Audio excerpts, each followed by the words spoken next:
สำหรับความพร้อมทีมเฮาเนาะแม่นเต็มร้อยเนาะสำหรับนัดมื้ออื่นเจอกับศรีลังกาเนาะสำหรับการฝึกซ้อมในการกาเกียมรายการนี้เนาะตัวเฮาก็ความเก็บพร้อมเต็มร้อยเนาะสำหรับนักเตะที่มาใหม่เนาะกำลังแบบประสานใส่กันเนาะเพื่อให้มีความหลากหลายในการเตะมืออื่นนะสำหรับเกมมืออื่นเนาะก็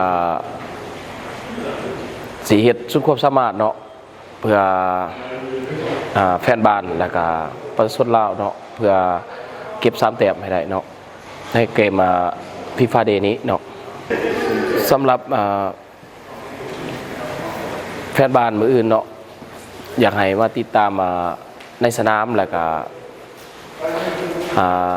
ติดตามทางไลฟ์สดของสหพันธ์บาเตะแห่งชาติลาวเนาะเพื่อให้กำลังใจนักกีฬาบาเตะทีมชาติลาวของพวกเขาเนาะ